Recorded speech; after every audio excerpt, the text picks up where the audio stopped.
비가 내리고 있었다. 굵고 차가운 빗방울이 김순애 할머니의 낡은 우비를 두드렸다.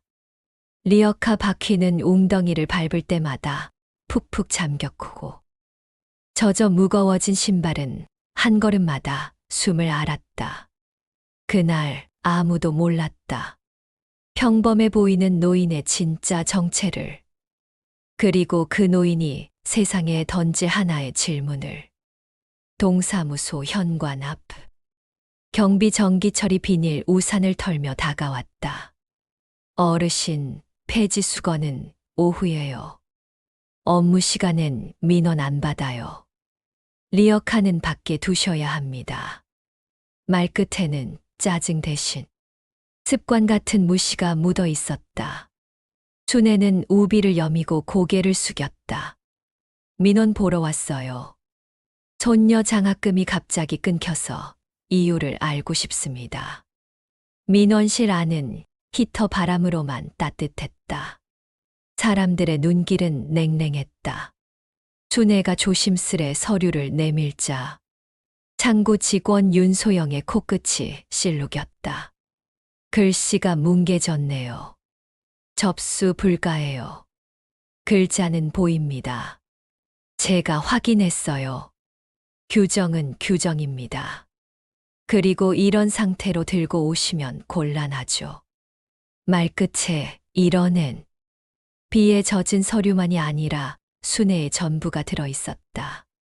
순애가 다시 설명하려는 순간 소영은 자리를 박차고 일어나 문서 파쇄기로 갔다.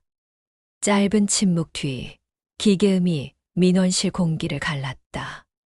위인 긴 종이가 어둠 속으로 빨려들며 더 짧게 부서졌다. 지수의 내일도 함께 갈려 들어가는 소리가 났다. 순애는 말문이 막혔다. 차가운 바닥의 타일이 무릎을 훑고 지나갔다. 팀장 박민호는 화장실로 향했다. 보지 않으면 책임지지 않아도 된다는 듯이. 신분증 있으십니까? 경찰관의 말이 뚝 떨어졌다. 누군가 소란이라 신고했다는 것이다. 순애는 떨리는 손으로 낡은 가방을 뒤졌다. 굽은 손가락이 플라스틱 카드의 모서리를 겨우 잡았다. 소란이라뇨, 저는 그냥 이유를 알고 싶어서.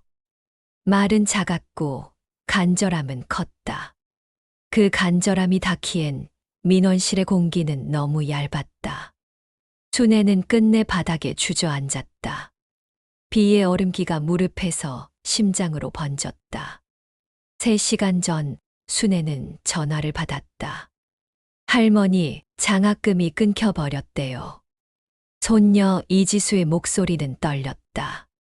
순애의 가슴이 철렁 내려앉았다. 그 아이만큼은 지켜주고 싶었다. 50년 전 병으로 77살 딸 은영. 순애는 때때로 꿈에서 은영을 만났다. 지수를 처음 본 날 순애는 시간을 잘못 본 줄 알았다. 엘리베이터 안 혼자 장을 든 소녀의 얼굴이 은영과 겹쳐 보였으니까. 그 후로 순애는 조용히 도왔다. 반찬을 놓고 갔고 병원비를 보탰고 아이가 웃을 수 있는 날들을 조금씩 늘려주었다. 지수가 대학에 합격했을 때 순애는 영정 앞에 앉아 말했다. 여보, 내가 못 지킨 아이 대신 이 아이는 끝까지 지켜볼게요. 그래서 오늘 왔다. 젖은 서류를 품에 안고 욕설보다 더 차가운 시선을 건너서 민원실 구석에 앉아있던 한 남자가 휴대폰을 꺼냈다. 지역신문 기자 이상훈. 그는 파쇄기의 소리를 듣고 난 뒤부터 손이 떨리고 있었다. 셔터가 무음으로 여러 번 터졌다. 리어카. 젖은 신발. 바닥에 앉은 노인. 그리고 돌아선 사람들. 그는 밤을 기다리지 못했다. 그의 손가락을 타고 흘러나갔다. 비 오는 날 민원실 바닥에 80세. 젖었다는 이유로 파쇄기에 갈린 한 학생의 내일. 우리가 잃은 건 종이가 아니라 체면이었다. 기사는 새벽 인터넷을 타고 번졌다. 댓글은 분노와 부끄러움 사이를 오갔다. 그리고 낯선 이름 하나가 물결 위에 떠올랐다. 혹시 김순애 여사님? 처음엔 농담 같았다. 그 김순애. 조건도 받지 않고 성공하면 누군가를 돕기만 하라던. 오래전의 후원자. 사실이라면 기적. 아니라면 우연. 그러나 우연치고는 많은 기억이 동시에 깨어났다. 대형 금융사 부회장 최성호는 새벽에 잠에서 깼다. 서랍 깊은 곳에서 오래된 수표 사본을 꺼냈다. 여백에 적힌 펜글씨. 이자 없음. 2년 뒤에 웃으며 만납시다. 김순애. 그날로부터 30년이 지났다. 그는 그 웃음을 한 번도 갚지 못했다. 구청장 정명수도 뉴스를 보고 굳어졌다. 40년 전 시골 소년에게 등록금 전액을 보내주었던 그 이름. 그 덕분에 그는 대학 강의실 문턱을 넘을 수 있었다. 김순애. 두 사람은 각자의 방법으로 주소와 기록을 찾았다. 등기부 등본. 오래된 기부 명단. 사라진 서류의 그림자. 퍼즐 조각은 뜻밖의 자리에서 맞아떨어졌다. 여사님을 찾아야겠습니다. 다음 날 동사무소는 이른 아침부터 술렁거렸다. 직원들은 휴대폰을 내려놓지 못했고 정기철은 출근을 망설였다. 윤소영은 화장 거울 앞에서 몇 번이나 립스틱을 지웠다. 그리고 정각. 검은 차 한 대가 조용히 멈춰섰다. 운전기사가 뒷문을 열었다. 검은 정장. 단정한 올림머리. 오래된 진주 목걸이. 어제와 같은 얼굴. 그러나 전혀 다른 빛. 사람들은 처음엔 알아보지 못했다. 너무 다른 품격에 눈이 먼저 속았기 때문이다.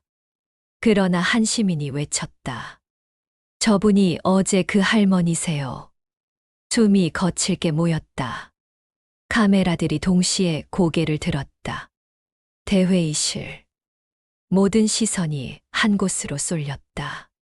정명수 구청장이 마이크 앞에 섰다. 이분은 김순애 여사님이십니다. 저는 40년 전 여사님의 도움으로 대학에 다닐 수 있었습니다. 사람들이 술렁였다. 뒤이어 최성호 부회장이 일어섰다. 저는 30년 전 사업 실패로 모든 걸 잃었을 때 이분께 무이자 5억을 지원받았습니다. 단 한마디 조건만 주셨죠. 성공하면 다른 사람을 도와라. 정적. 그리고 탄성. 등기부 등본이 공개됐다. 압구정 명품 거리 13개 필지의 이름. 김순애. 대회의실은 다시 술렁였다. 어제의 노파가 오늘은 지역 최대 납세자로 밝혀졌다. 이런 분을 냄새난다며 내쫓은 겁니까? 시민의 목소리가 벼락처럼 쏟아졌다. 윤소영은 얼굴이 하얗게 질렸다. 무대 앞으로 불려나와 고개를 숙였다. 죄송합니다. 정말 죄송합니다. 작은 목소리. 그러나 청중은 받아들이지 않았다. 어제는 목소리 크게 냄새난다 했잖아. 사람들이 몰아붙였다. 소영은 결국 무릎을 꿇었다. 그 느낌이 마이크에 닿았다. 순애는 그 모습을 조용히 지켜보다 천천히 일어섰다. 저는 특별한 대우를 받으려 온 게 아닙니다. 아이 하나의 장학금 문제를 알고 싶었을 뿐입니다. 사람을 겉모습으로 판단하고 재산이나 신분으로 대우를 달리한다면 그건 옳지 않습니다. 홀하는 숨소리마저 조용해졌다. 사람은 누구나 실수할 수 있습니다. 중요한 건 그 실수에서 무엇을 배우느냐 하는 겁니다. 순애는 윤소영을 향해 손을 내밀었다. 당신도 좋은 사람이 될 수 있습니다. 저는 그렇게 믿습니다. 모욕을 당하고도 용서하는 목소리. 사람들은 눈시울을 감추지 못했다. 그날 이후 동사무소는 달라졌다. 민원 창구 앞에는 현수막이 걸렸다. 모든 사람은 존중받을 권리가 있다. 윤소영은 가장 친절한 공무원으로 변했고 정기철도 새 부서에서 묵묵히 일했다. 순애는 조용히 살아갔다. 그러나 그녀가 만든 변화는 한 나라를 움직였다. 따뜻한 마음 장학재단 100억 원의 씨앗으로 시작해 수천 명의 아이들을 키웠다. 그 아이들은 자랐어. 다른 이들을 돕는 어른이 되었다. 국민 훈장을 받는 날 순애는 말했다. 진짜 부자는 재산이 많은 사람이 아니라 마음을 나누는 사람입니다. 진짜 성공은 높은 자리에 오르는 것이 아니라 모든 사람을 존중하며 살아가는 것입니다. 그날 밤 그녀는 작은 일기를 썼다. 오늘도 감사한 하루였습니다. 내일도 작은 선행을 하며 살겠습니다. 그것이 제게 주어진 행복한 임무니까요. 창밖의 별빛이 영정사진 위로 내려앉았다. 남편이 미소 짓는 듯 했다. 순애는 눈을 감으며 속삭였다. 여보, 우리가 함께 만든 이 세상 정말 아름답지요. 이 이야기가 마음에 와 닿으셨다면 구독과 좋아요로 따뜻한 마음을 전해주세요. 여러분의 작은 관심 하나가 또 다른 순애 할머니를 세상에 알릴 수 있습니다.